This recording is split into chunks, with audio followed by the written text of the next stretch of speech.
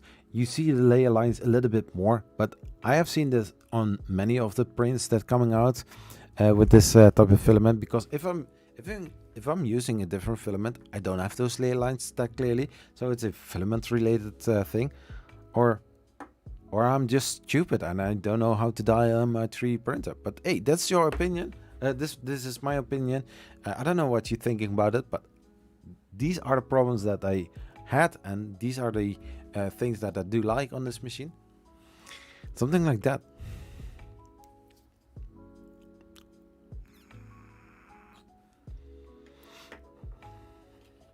Yeah.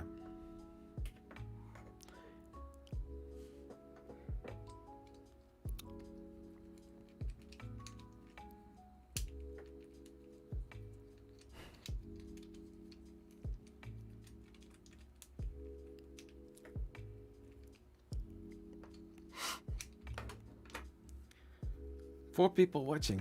Cool. Plumber crack. Yeah, sometimes you need to flush it, huh? You stop, you put something in it, you wiggle a few times, you make sure that there's enough vacuum, and then you pull it out. And then you see the, things dripping out, and then you know that you did a good job. Wait, what?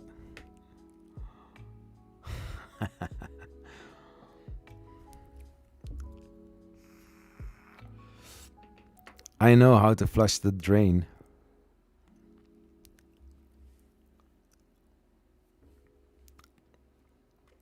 Yeah, guys, sometimes you need to stick something in to get something out.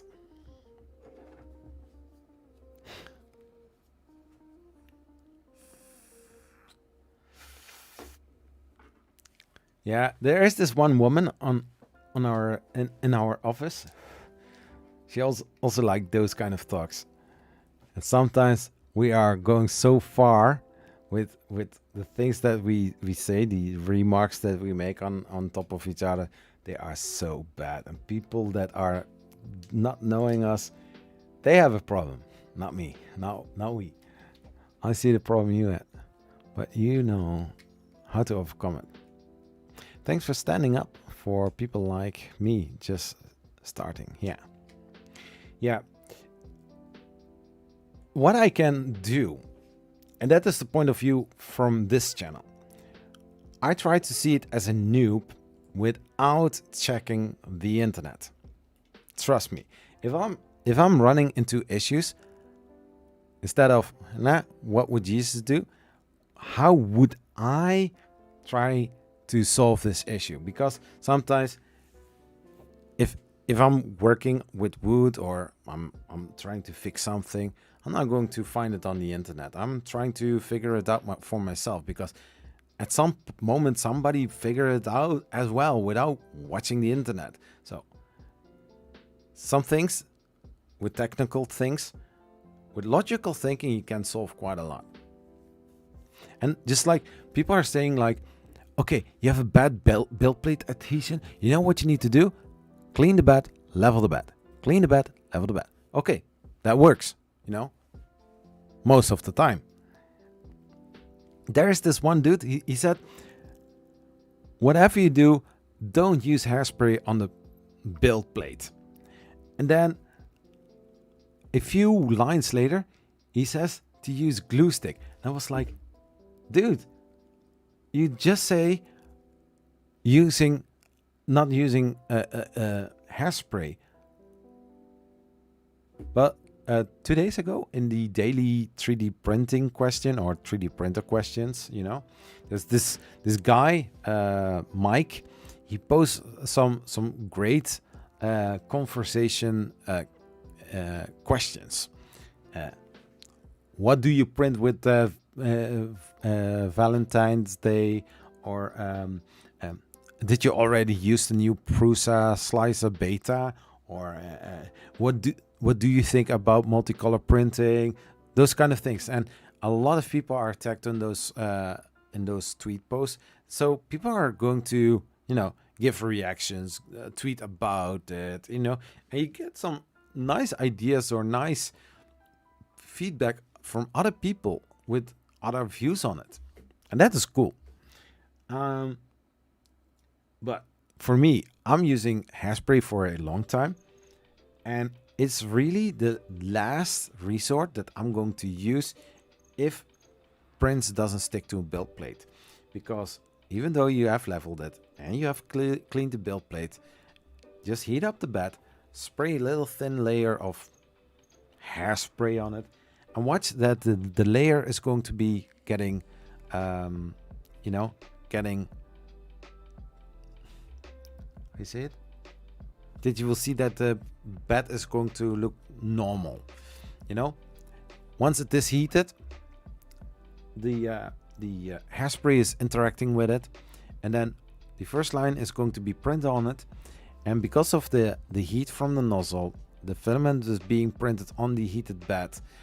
The hairspray is going to be a adhesion, helping adhesion for sticking your prints to the build plate. And when you are printing on glass, once the glass cools down, the print will pop off anyway, so that's good. But always, if you are using hairspray, be careful with the fans, the electronics that is around the build plate. And once so often, with the wet microfiber thing, you just clean it around the printer, making sure that all residue from the hairspray is all gone, and you can print. I mean, I did use it on the CR20B. I was during the live stream, I tried to get print sticking. I cleaned it, I leveled it, cleaned it, leveled it. I couldn't get it done. And then after heating the build plate, I was spraying some hairspray on it. I wait for a few minutes, and then I started print without doing anything extra. It was sticking. And in yesterday's question, or 2 days ago question, I saw other people also using hairspray as well. And I was like, I'm not an idiot. I'm not stupid or not dumb. Yeah, sometimes I'm very critical to myself. Some people say too critical.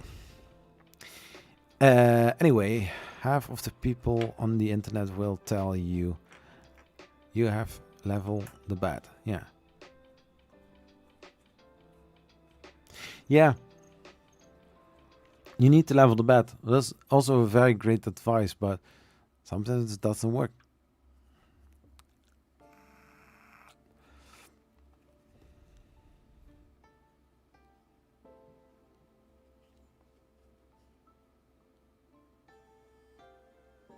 What I do?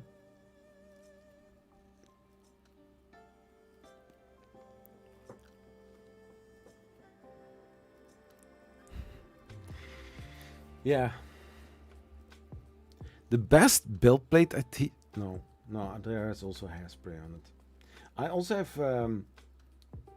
3D Luck.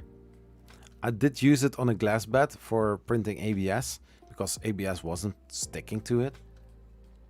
But dude, I couldn't get my prints off the glass bed. Just kidding.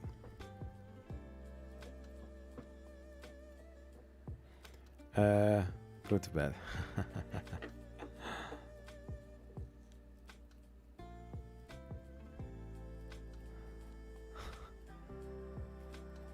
No fam. Zachary, need to go. Nah. Oh, why would I need sleep? Sleeping is for weeps.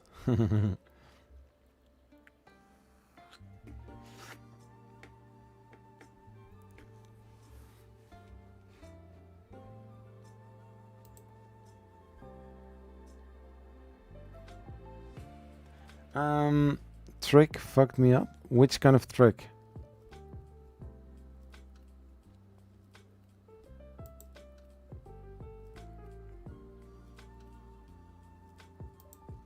Yeah, I cannot unhide that message. It's still hide, but Curtis Branson said trick fucked me up. Yeah. Which trick? With the hairspray? I mean, if you are going to apply, it doesn't really matter which kind of hairspray you are using, because the one that I'm using probably not being sold in some other parts in the world. But this is it's called Ultra Strong. I don't know if it matters with strong or just a normal hairspray. But if you're going to apply it, make sure that your nozzle, your print head is high enough. Heated bed is at 60 degrees, and make sure that the glass bed or the print bed is clean before you applying it. And then just like you would spray a other surface with a paint spray gun or a spray can, and just go in a thin layer and try to build it up. Just maybe 2 or 3 thin layers, and then starting a print. Not too close, just I don't know, navel, just a very fine mist over it.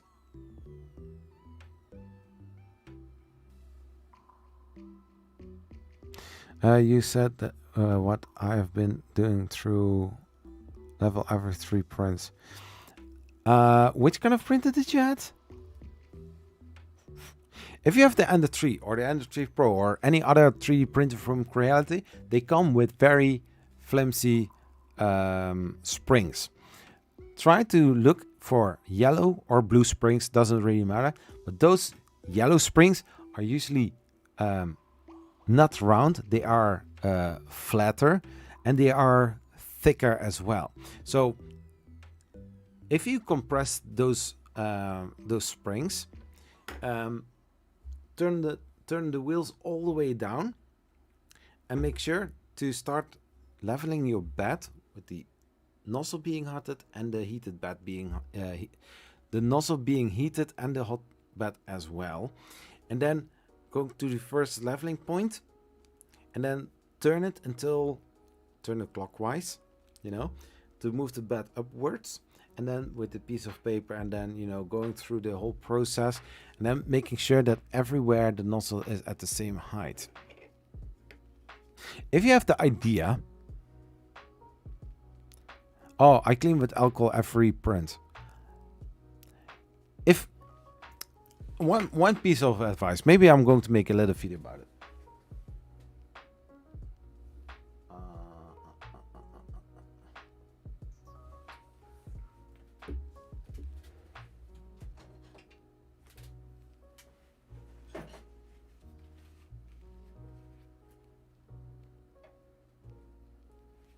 So I bought in some kind of dollar store here in the Netherlands called Action.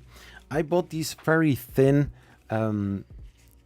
gloves. They have rubber on it, and when I'm handling prints from printers, I'm wearing those to get the print off, using a spatula to get it off, just by using a little piece, little corner, and then try to get it off. If I'm going to remove support, I always also try to use these, just to avoid any scratches on my hands or fingers, because that is always painful. Not directly, but later on.